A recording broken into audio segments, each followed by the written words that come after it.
I had the pleasure of being here about 3 weeks ago to help launch a new course on the Wisconsin idea. If anyone was there then, I thank you for coming back for more punishment, but in any case, I will have some new material today. I want to reshape my usual talk to address WISCAPE, this is your interest, post-secondary education, and see if we can talk about John Bascom in more contemporary focus. So as Cliff said, we note the origins of the Wisconsin idea within a certain area of American history, a certain era, and that's the progressive era. I'm not going to go into this by much detail. I think you know, of course, that we're referring roughly to the years 1901, 1919 or so. Robert La Follette was mentioned, and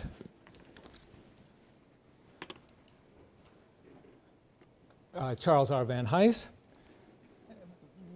But let's get a framework for this, because Wisconsin established quite a national reputation in this era, first in terms of its legislative reforms, in two categories really.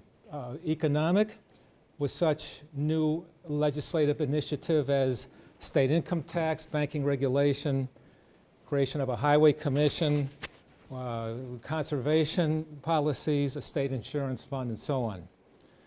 But also in the political domain, reforms such as a new and strong anti-lobbying law, comprehensive civil service reform law, and the direct primary, which is the favorite of Robert La Follette. Now, within this historical era, the Wisconsin idea all comes into place as well. So just by way of a brief introduction here, because I want to get to Bascom mostly today, let me just say that there are three components of the Wisconsin idea. First, the connection of the university to the political structures and operations of the state. Charles McCarthy published his book called The Wisconsin Idea in 1912. You see him here, the director of the Legislative Reference Library, a repository for research done by professors and available to state legislatures who want to craft intelligent and workable legislation. So we had the term in place then in 1912, but much of it was in place intellectually and politically and in terms of policy as well. It involves also the role of professors in their connections to, again, the state government. And Richard T. Ely, for example, who I will refer to later, came here from Johns Hopkins. We're told that when he arrived at Madison, he was out on State Street and saw, my goodness, what a situation is this? We have the university here, we have the state legislature here. So much of his program was designed to have students virtually as apprentices, getting connected early to the state systems of government and moving on to careers with the state and active in public life. John R. Commons, another individual I'll come back to briefly later, became noted for the research seminars he had in economics, studying history, studying statistics, and again, helping to work with the legislative body to bring about these reforms. The second component of the Wisconsin idea is outreach to the state. And Charles Van Hise is one of many people who forwards this idea to us. Van Hise was president, as you see here, from 1903 to 1918. And I notice now that there are 2 plaques up on Bascom Hill that, in fact, state this famous reference from Charles Van Hise. I shall never be content until the beneficent influence of the university reaches every home in the state.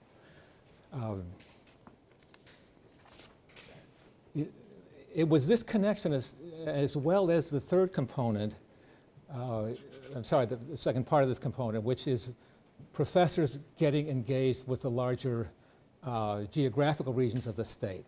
This is what was most impressive to somebody like the journalist Lincoln Steffens, who had heard about what was going on in Wisconsin. He came here and reported in a famous essay he wrote about a state going to college. He saw extension courses, correspondence courses, agricultural exhibits at state fairs, farmers' institutes to demonstrate the impact of seed varieties, fertilizers, pesticides, and so on. This was a service component with a very strong economic ambition to it to help farmers be more productive and the state to be more prosperous.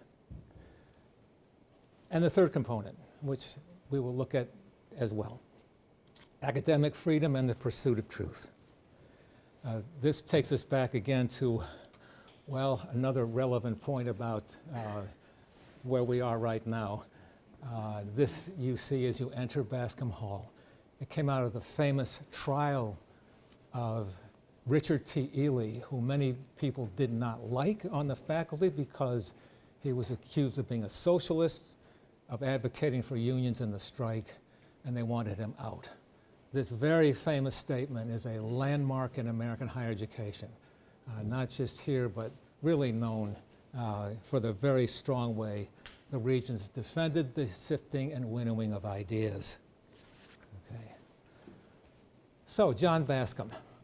I think I've never given a talk with a more appropriate setting.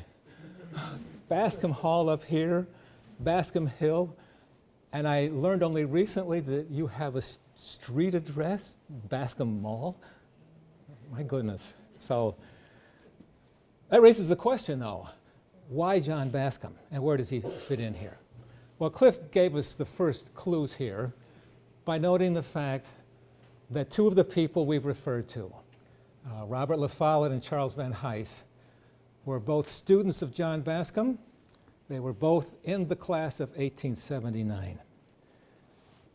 But here's another question, though. How did someone like John Bascom, a philosopher, a metaphysician, influence the ideas of a Robert La Follette who was political to the core, or a Charles Van Hise who made his reputation for his academic leadership, really his administrative leadership in particular? And then another thing, the Wisconsin idea. Does that not suggest something maybe of broader intellectual dimensions or conceptual richness? What I hope to do in studying John Bascom, to see if we could sound the depths of this idea a little bit more, and by looking at the way this thinker reacted to the intellectual challenges of his day, and then took them into practical politics, and in both ways influenced the two people as well as others that I just mentioned.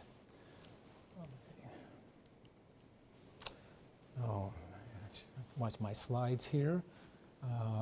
Class of 1879 again. This is a young Charles Van Hise and a young Robert La Follette. Okay, John Bascom. Let me give you a biographical introduction to him so we can pick up his career in Wisconsin in a few moments. John Bascom lived from 1827 to 1911. He came from a long line of Calvinists, going back even to the Huguenots in France, who were persecuted as Protestants. Many found their way to England, became part of the Puritan movement there. They were in turn persecuted by the Stuarts, and as you know, found their way to the New World, to Massachusetts. And the earliest Bascoms in this country show up in the 1630s in Massachusetts. Bascom's father was a Calvinist minister as well. He had relocated to Western New York at the time of John's birth, to an area known as the Burnt Over District. Now this will raise some eyebrows perhaps. What a curious reference. Well, it's a reference to the fact that this part of the United States at this time was one of the most intensely revivalistic parts of the country. This is the age of evangelical Protestantism. And the reference here is to the campfires, the camp meetings that could go all day and night. As people came from around, they could be week-long events as different ministers preached to the congregants there. But it was more than that. It was an area that was culturally alive. If you can see some of the markings there that indicate its significance. It was alive politically. Out of the evangelical movement came very strong reform efforts, particularly temperance and anti-slavery. Only 20 miles, and 20 years later, 20 miles from where Bascom was born, in Seneca Falls, 1848, was the birthplace of the modern feminist movement, the Seneca Falls Convention. So this is enough to show that Bascom comes from a very lively part of the country. And in fact, I have this picture here. I'm indebted to UW President Ray Cross for sending this to me. I was delighted to have it because if you look here, this is a plot of Ludlowville, New York, in this area we just saw on the map. I don't have a marker here, but you see the crossroads down below here. You will see a plot called Mrs. Bascom. And John Bascom's father died a year after John was born. He never really knew his father. And it was left to his mother to raise a family of 5. There were 3 older sisters and then the younger brother, and they lived in near poverty. They did not make much money off of this small plot of land. Nonetheless, John was able to go on to college. He went to Williams, where his father had been as well, in Massachusetts. And he was able to do that, by the way, because his 3 wonderful sisters pooled their financial resources to pay for his tuition. So we find John Bascom then as a young professor at Williams. And he was there about just short of 20 years before he came to Madison in 1874. Okay. Now, I want to take up the subject of Bascom's intellectual life by way of looking at 3 influences upon his thinking, 3 challenges as well, and how he organized his responses to those. The first of them is German philosophical idealism. Bascom was a philosopher. We're at the latter part of a great age of European thinking, especially in the field of epistemology. What can we know? What can we be sure exists out there? And this is the age, of course, of John Locke, George Berkeley, David Hume, Immanuel Kant. And I have paused at Kant. We don't have time to review all of these responses, of course. But Immanuel Kant left a huge problem. Because in the 1780s, in his Critique of Pure Reason, he argued that the human mind is equipped to know empirical reality, what we receive through our sensory apparatus and the way the mind organizes it. However, the mind is not equipped to know anything transcendent to that, any higher or occult reality, the realm of God or the supernatural or of moral truths. These are the limitations he put out. Now, Kant did not say that these did not exist. He believed that they did exist. But he really believed we can know them by religious faith and not by the powers of the human intellect. Well, this left a lot for other philosophers to deal with. We get into the age of Fichte and Schelling and Hegel, all of whom are kind of trying to break down these barriers, this dualism, phenomena and noumena that Kant had set up.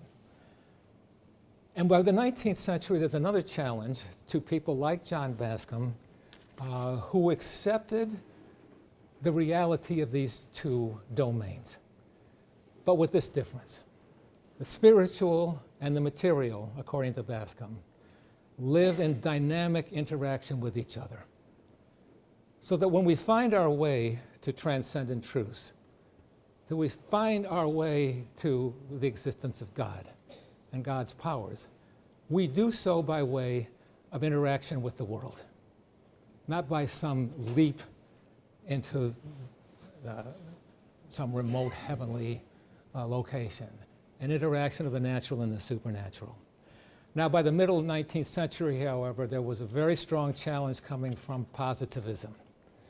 We're getting into the age of Auguste Comte and others who are saying we really cannot extend knowledge beyond what we know positively, and that is what we know through the senses. So this group of thinkers, people like Thomas Huxley or John Stuart Mill, in the vein of what's been often called the New Enlightenment, these people said we cannot legitimately pursue questions about origins and ends and teleology, or essences and noumena, the transcendent of the supernatural.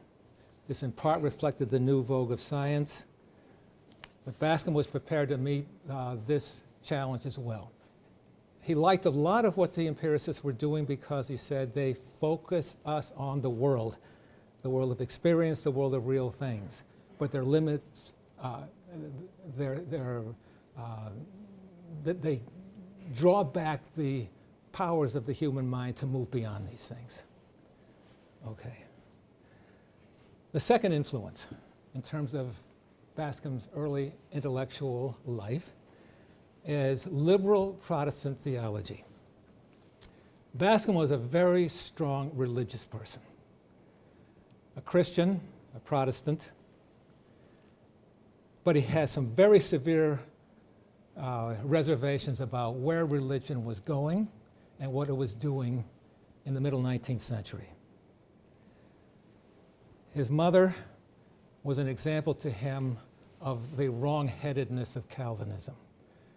She took seriously these ideas of predestination and original sin. And Bascom says in his reflections on his early life that it really badly warped her personality. So Bascom's own history is a struggle to move out of Calvinist orthodoxy into a more liberal theological Protestantism. Much of that came from Mark Hopkins at Williams. He was a disciple of the Scottish philosophy. More came from the person that Bascom went to study with at Auburn Theological Seminary, the philosopher Lawrence Perseus Hickok, a post-Kantian. But while we're on the subject of Bascom and the churches, we can summarize his grievances pretty easily. We are immune, he says, too often to the whole new world of ideas outside, especially ideas coming from science. We have locked ourselves into fixed and fast expressions of religious truth, as in confessions and creeds and other forms of religious dogma. And we have been preoccupied with such questions as original sin, predestination, vicarious atonement, and so on. These do not help us have a meaningful religiosity. Also, we are wrongly focused. We do not confront the world in our midst. True religion is spiritual and moral, and as so far as it's moral, it must address moral issues of the day, issues of justice, and we'll see some of those. So as you can see, I think we're really placing Bascom in this new direction known as the social gospel in the late 19th century. There were many other examples of it, but Bascom is really way ahead of these people.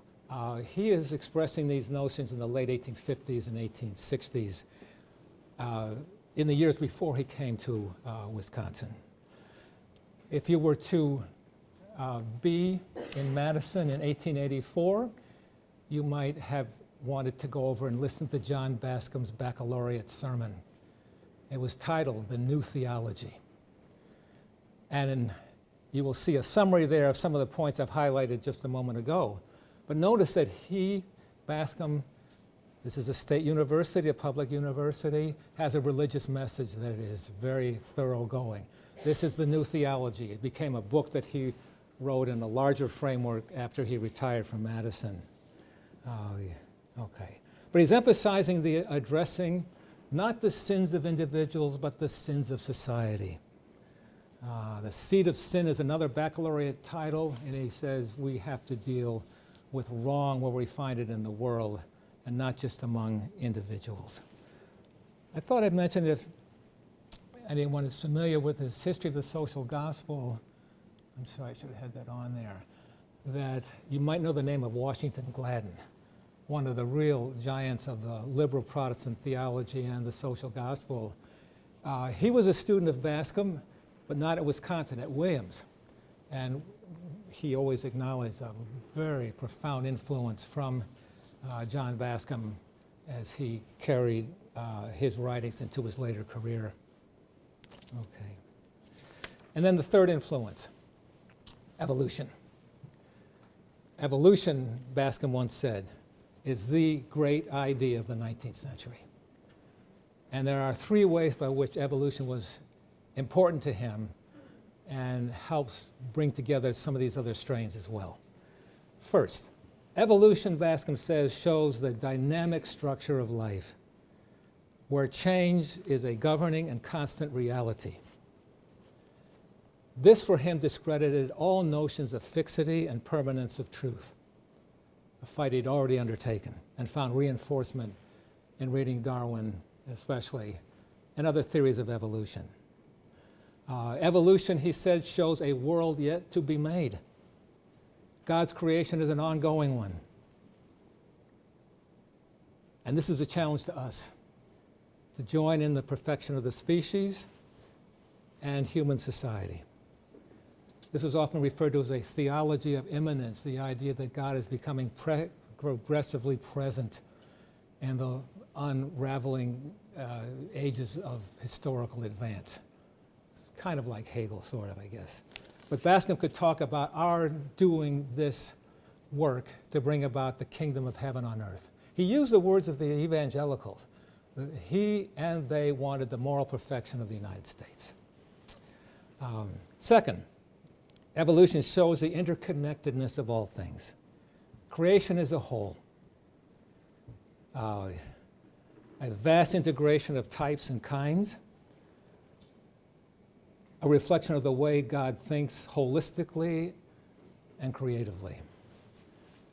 And third, evolution shows the primacy of mind in the human species. Unlike any other form of life, any other species, human beings evolved because of the power of their intellects. This is how we adapt.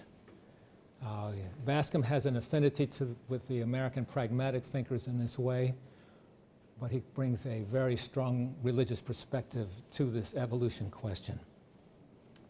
Okay, so as I mentioned before, what I loved about John Bascom as a work for me to entertain as a biography is the way he can move from some of these rarefied questions, metaphysics, theology, and science, and so on, right into the social questions of his day.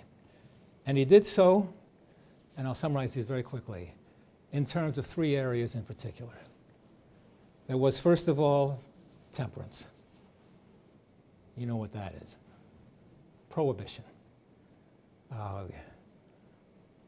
Bascom, like many others, would be quick to tell you the terrible social toll taken by drink. And that's one measure of his crusade against it. But each of these reform measures in a different way also caused Bascom to think about what is the way we should respond to these challenges and what is the role of the state. And this is what I'm going to emphasize most importantly as we move ahead this afternoon.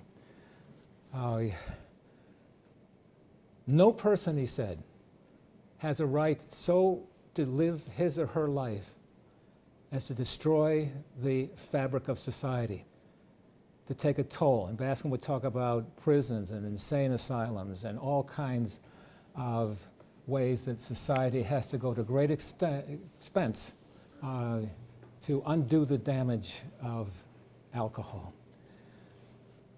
The second issue for him was women and the women's rights movement. I thought I would just show you a bit, I'm sorry, I should have that on there, of the Bascom family. This is Emma Bascom, Bascom's second wife. He married Abby Burt in 1854. She died within 2 years after the marriage, and he married Emma Curtis Bascom. They had 5 children, of which the most accomplished was their daughter, one of their daughters, Florence Bascom, became a very prominent American geologist.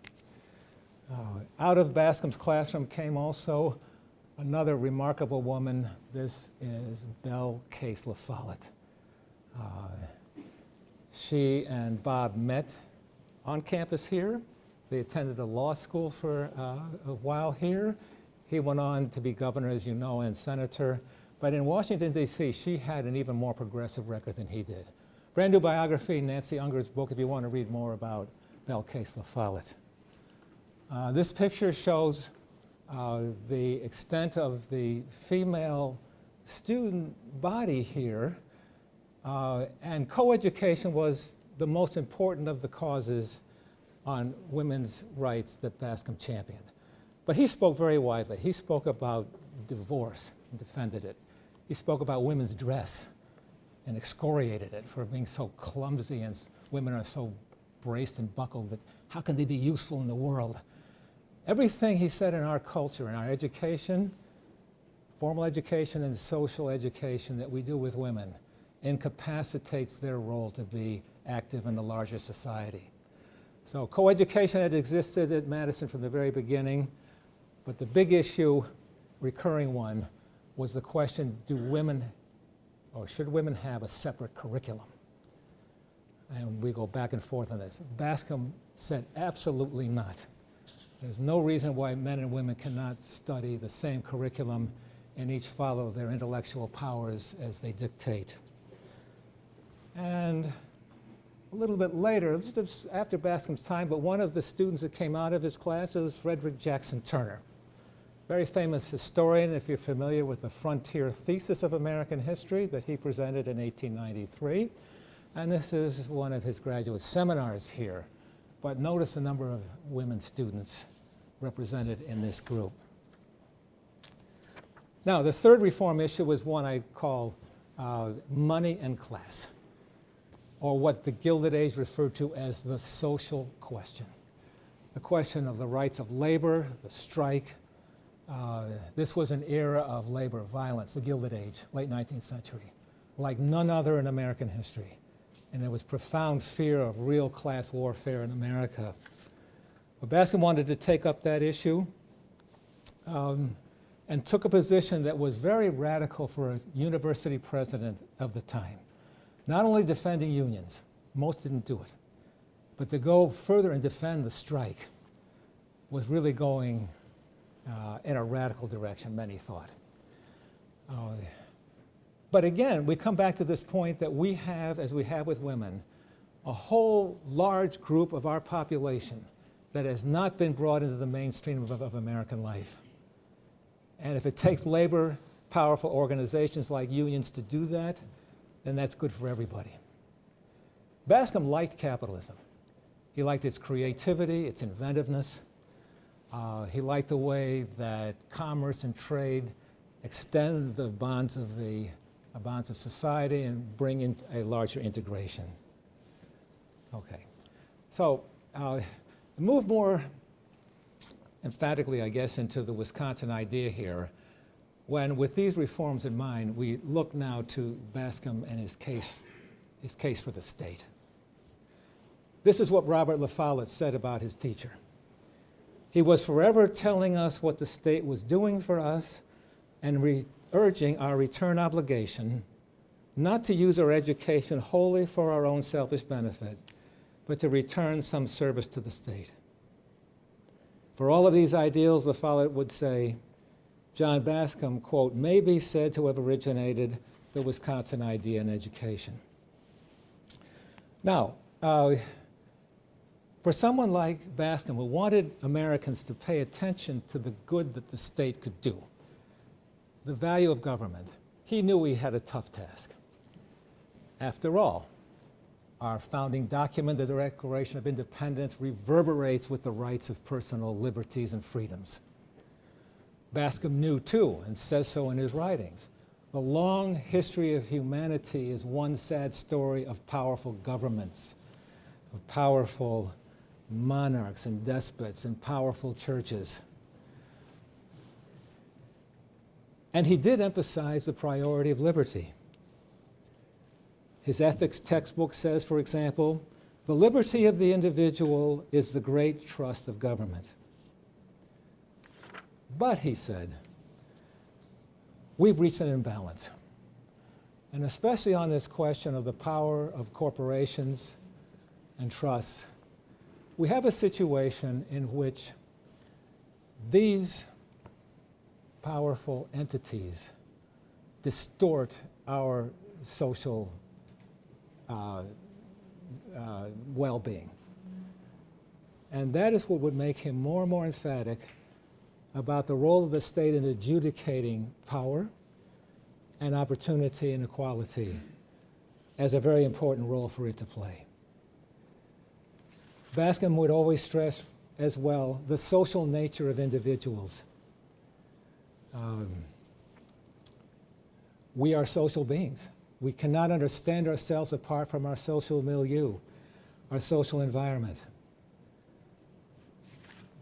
And it raises the question, too, of what really do we mean by liberty? And here Bascom drew a distinction. There are many, he said, who believe that liberty is my exemption from the state and its power, its laws and its reach, its moral dictates. That's what Bascom called negative liberty. And it may have some value. However, he said it is abstract and ultimately meaningless, because you can't do anything with it unless you have the wherewithal to exercise your powers in a productive way. Positive liberty, he says, is when the state gives you the opportunity to see who you can become. So those distinctions are a part of his thinking. And we come now to the point I wanted to stress above all. This is the idea that Bascom brings into the Wisconsin idea, especially in terms of its social philosophy, the idea of the state as an organism. Excuse me. That view is a kind of an amalgamation of the three intellectual challenges that we saw Bascom undertaking. But basically it comes down to the idea that society is like an individual organism. It is a collection of cooperating parts, if you will. The impairment of one obstructs the healthy functioning of the other. The exclusion of any group or large segment of society deprives the organism of its collective strength and therefore its needs for survival, the challenge of survival. This is what he stressed when he was talking about new roles for women and for labor, because these were the two groups he felt did not have a functional place and had not been permitted to have one. But it means something else also, and this is the notion of collective intelligence. Just as the individual gets through life by the use of his or her brain, so also society proceeds and adapts by way of its collective intelligence. And this is where government, in Bascom's view, comes in to have a very significant part. Bascom said very simply, intelligence and mind must be considered in their collective as well as in their individual efforts. A brief pause from John Bascom. I wanted to say that this notion of the organic state is also reinforced by others in this intellectual movement. I referred to a moment ago to Richard T. Ely. He was really a prize catch from Johns Hopkins when he came here in 1892, and the trial 2 years later. But he brought here a very strong social gospel background, with a particular emphasis on the rights and the cause of labor. But in his writings, he used this kind of metaphor as well. I'll just give one quotation from Richard T. Ely. Men's interests, he writes, are inextricably intertwined, and we shall never become truly prosperous as long as any class of the population is materially and morally wretched. And goes on to say, as a social body, there's the organic metaphor. As a social body, we can no more be in a sound condition while we have a submerged element than a man can be whose arms or legs are suffering a foul and corrupting disease. Another intellectual power in the early Wisconsin idea was John R. Commons, the economics professor. He also came from a social gospel background.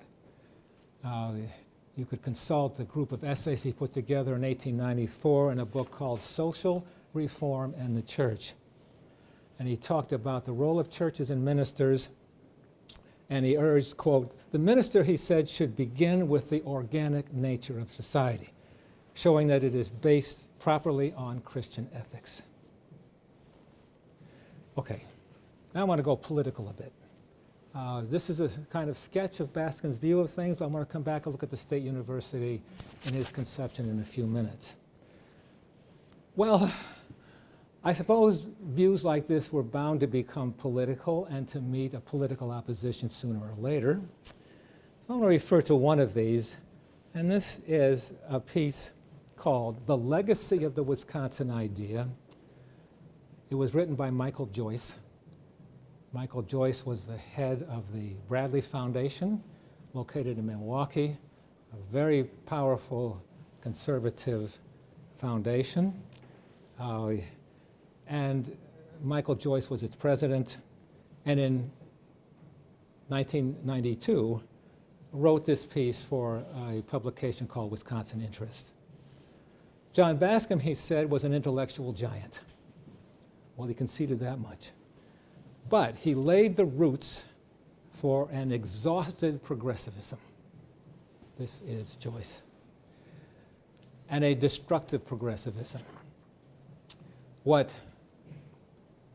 Michael Joyce read into Bascom's notion of the Wisconsin idea was a program for the Leviathan state, for the all-powerful state that overrides intermediate societies and groups, and creates as well what he called the nanny state. You've heard that expression. Okay. Well, I could go into more details of this, but I want to go back to John Bascom as well. And I want to mention something else. That was a very nice opportunity I had to discuss this book with Ray Cross, our UW president, early in August. He was kind enough to invite me to his office and just chat about some of the things Bascom was writing about and what the Wisconsin idea might be now.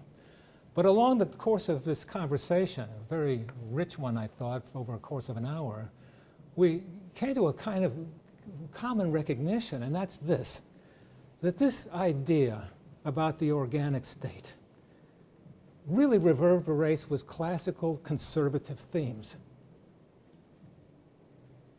Social order, stability, citizenship, that is to say, participation in the larger life of the nation.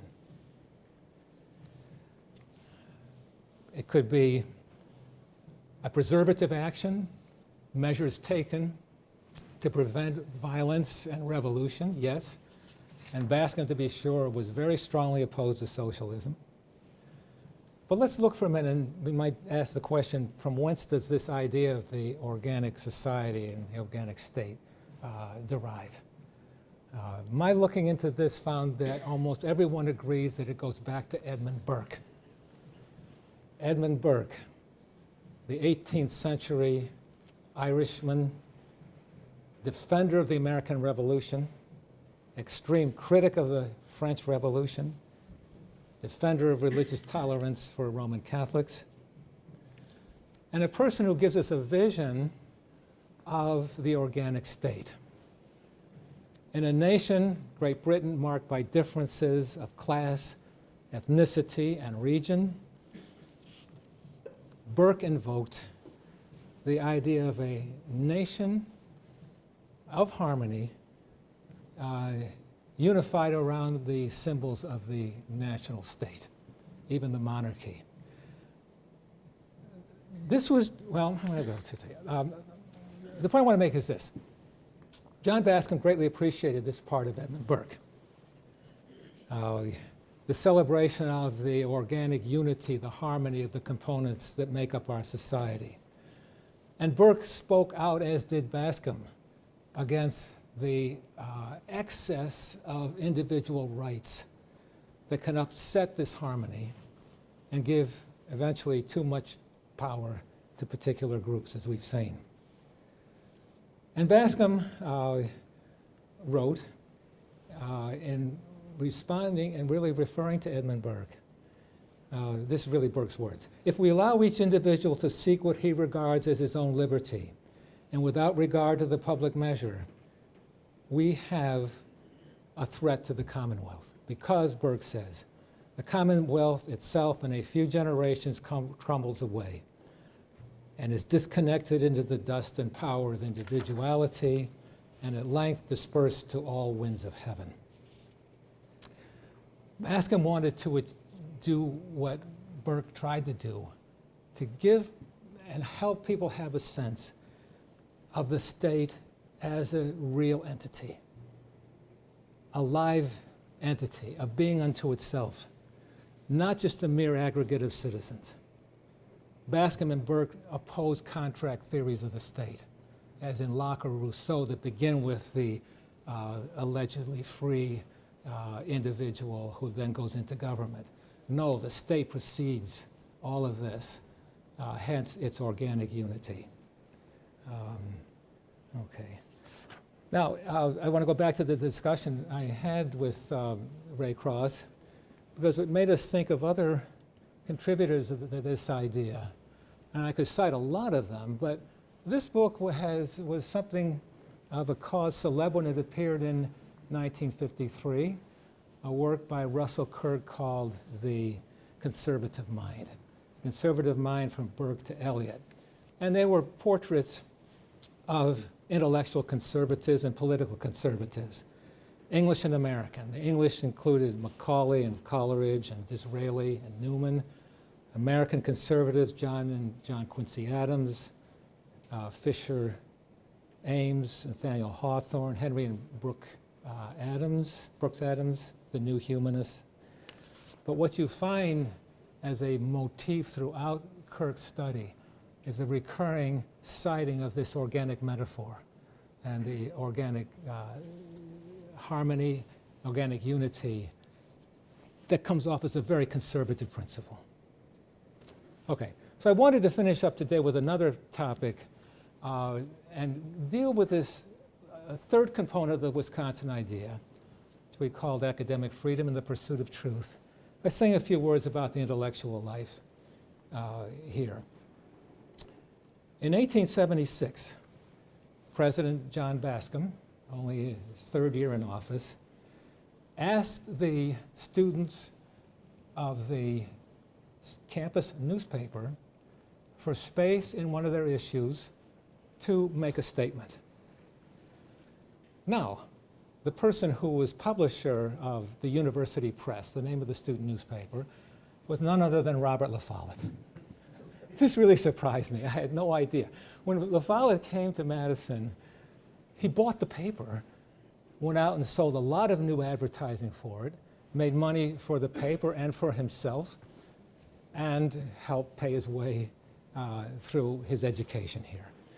But in any case, the paper, the piece that Bascom put in here was called The Spirit of the University.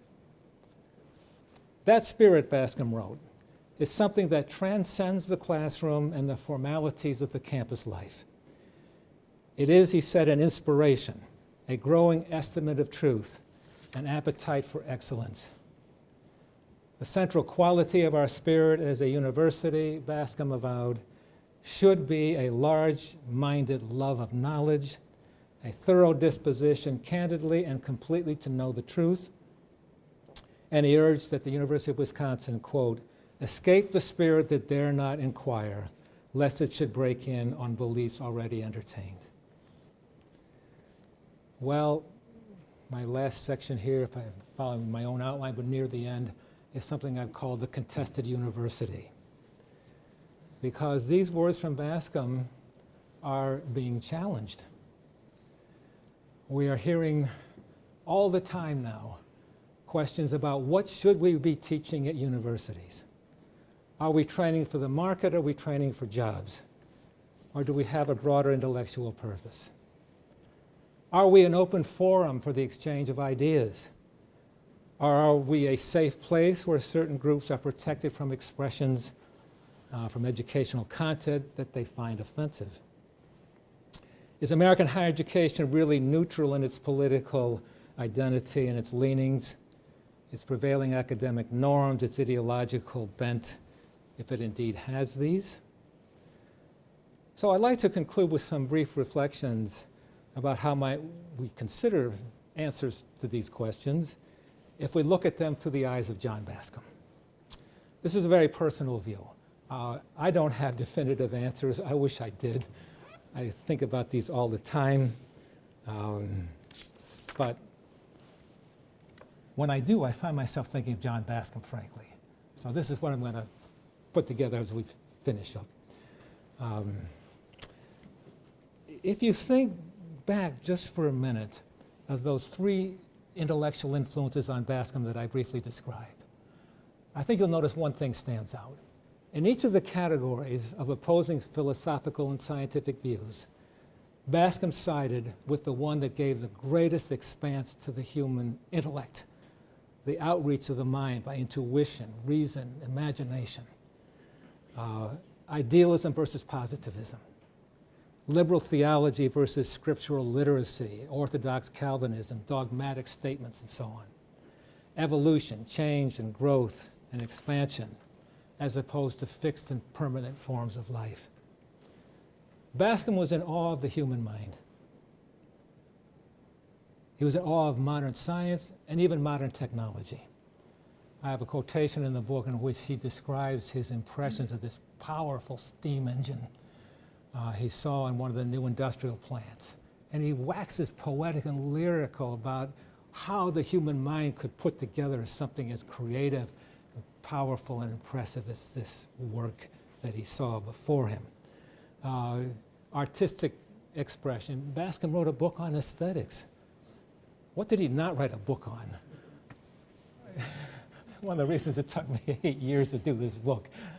John Bascom just never stopped writing on all kinds of things.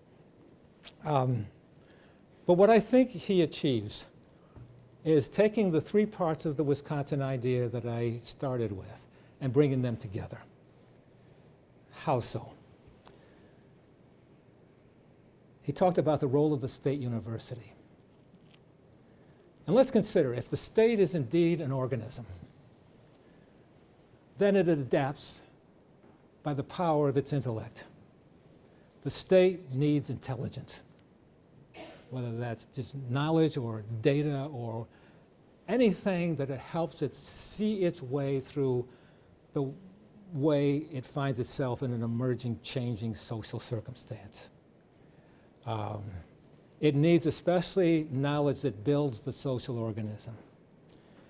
And this joined President Bascom to the reform curriculum of the day, the breaking away from the heavy classical tradition and into new courses in political science, sociology, law, and others, history, of course. So I'll read briefly the section in which I put this idea forth.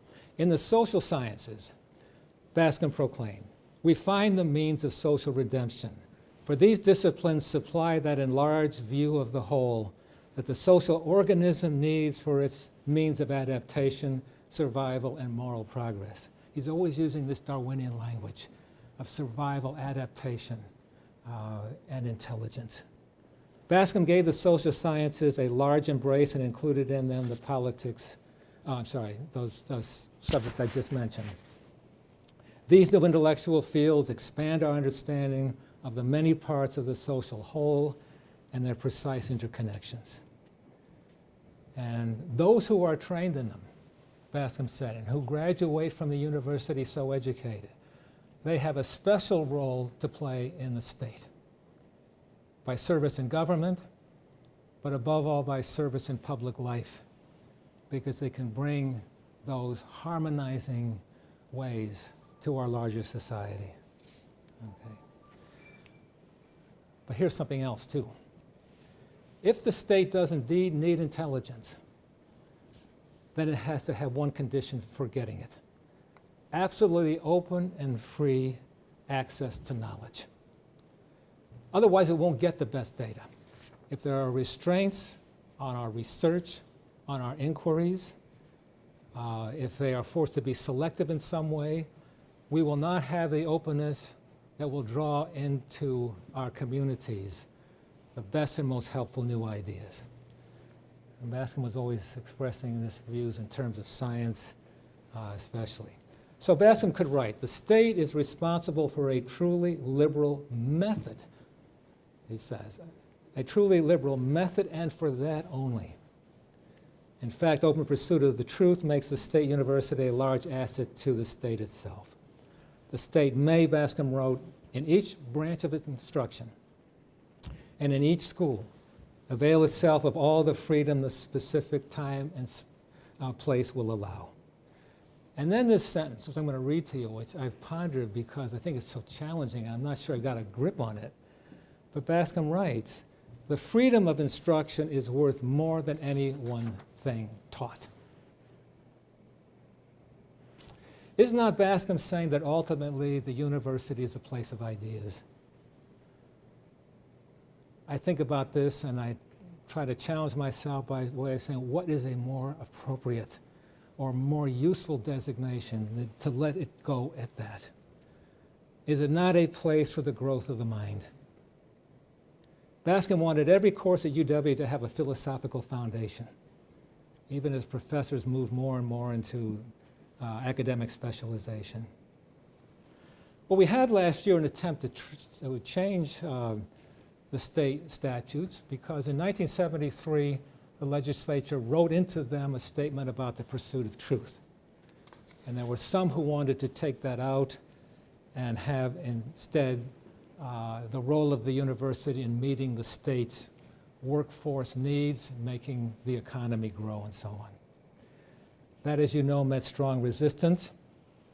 The regents went back and wrote a much better statement by way of a resolution. But this whole question about what the university exists to do is still being agitated. Robin Voss, a Republican assemblyman, in May this year said, "We're working to have more of a market-based approach where we're more responsive to the private sector." How interesting, a public state university existing to support the private sector. What does this mean? More focus on jobs? Should UW schools be more like vocational schools? Well, let's go along with this and let's consult the private sector. There was a survey done in 2013, a service of business employers. And the conclusion was this, from those who responded to the question, what should universities be doing? This is the summary. A demonstrated capacity to think critically, communicate clearly, and solve complex problems is more important than a candidate's undergraduate major. Complex problems takes us back to the whole notion of an organic society. By the way, I'm quoting from a man who was no friend of the universities here, Charlie Sykes. Charlie Sykes has a new book called Fail You. If you want to know everything that's wrong with American higher education, this is the go-to book. But I go back to thinking about Bascom and saying the purpose of the university is the expansion of our intellect. Practical education, Bascom said, narrows one's educational vision. It has its place, but let's not call those places that are just vocational schools, let's not call them universities. Okay, and the last point I want to deal with, if I'm not going too long here, I hope not, is this question of the closed campus. You're aware of what's been happening in many campuses. attempts to prevent invited individuals to speak, trigger warnings on course syllabi, safe spaces. These have brought charges that the universities do not, in fact, stand for free exchange of ideas. And it's given a lot of fuel to the conservative side, especially. So, just 2 weeks ago, Robin Vos once again addressed this matter to us and simply said, I would like to challenge the UW system to practice what it preaches. He had done a survey of honoraria paid all around the state campuses to invited speakers and found that a preponderance of them had liberal political persuasions. Well, I was asked by the Milwaukee Journal-Sentinel to respond to this challenge from Mr. Vos. And I said, well, of course, anyone would want to know by what measure you decided who's liberal and who's conservative. It's not easy to do. But then I conceded that, yeah, he does probably have a point here. I think if we agreed on the standards, we would still find that there is a liberal preponderance of those in the honorarium array that he was studying. But then I said something else that got my colleagues to talk to me a bit. I said, I think the threat to academic freedom today comes more from the radical left than from the radical right. For one, I don't see the merit of trigger warnings. If I'm teaching Huckleberry Finn, do I need a notice on the syllabus saying that the N-word is in that book? Or should I just forget about it and not teach the book at all? And the Regents did something else along these lines, and I think probably did the right thing. I'm going to read the resolution they passed last year. It is not the proper role of the university to attempt to shield individuals from opinions that they or others find unwelcome, disagreeable, or even deeply offensive. Although the university greatly values civility, concerns about civility and mutual respect can never be used as a justification for closing the discussion of ideas. This statement, I assume, does not permit racial slurs, personal insults, vulgarity. They will never meet the Bascom test of being a contribution to ideas or to intellectual discourse. And then another challenge from Assemblyman Vos. I challenge the UW system this year to find more ways to ensure that all perspectives, including conservative ones, are present in the classroom. And I did write in my reply in the Milwaukee Sentinel Journal-Sentinel, that here too I think we can do better. If I can give you just two personal references, I can finish up on these. In 1992, I wrote a book called Watch on the Right, Conservative Intellectuals in the Reagan Era.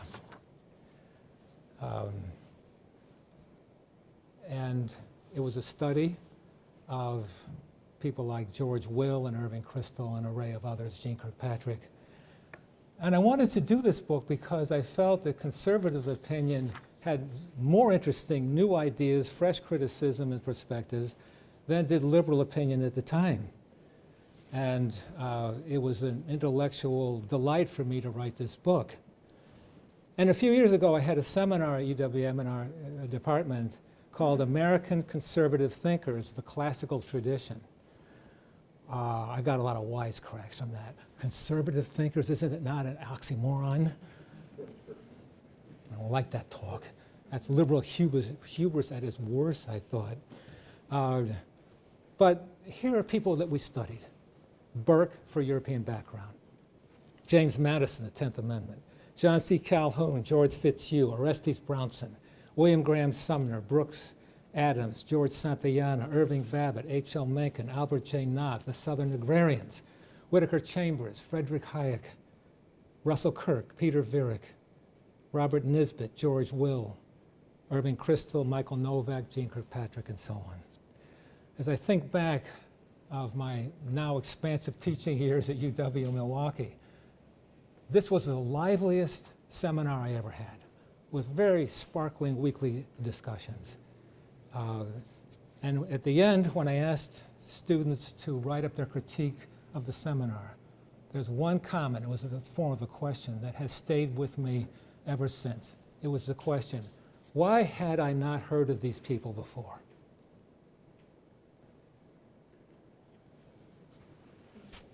So we have room for a larger dialogue. In 1881, John Bascom, in a baccalaureate sermon, said this. This is, I think, appropriate for both sides of the political spectrum. Inquiry is a continuous living process. It is not the work of one man or one generation or one period. We work always for the provisional opinion. Truth, John Bascom once said, is like the top of a mountain and can be reached from many sides. So, let's keep climbing. Thank you.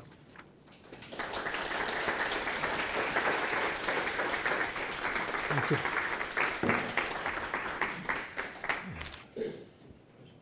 Oh, sure. Fire away. Yes, indeed. Questions? Be glad to have some. Yes. I'm Bascom Hall. I'm in the chemistry department here. Yes, sir. I'm proud to say that I'm in my 47th year as a faculty member here. I'm in my 46th. What good company. Thank you, sir. I'm humbled to be the first holder of the William T. Edgar Distinguished Chair for the Wisconsin Idea. My comment and my question is about the connectivity, the connections that we have with the citizens of Wisconsin who elect the people that you have repeatedly alluded to. I think this connection is not there. The University of Wisconsin system, University of Wisconsin-Madison, I'm sorry, Ray. Administrators come and go. Students come and go. The faculty are the institution. And it's the connection between the faculty and the citizens of Wisconsin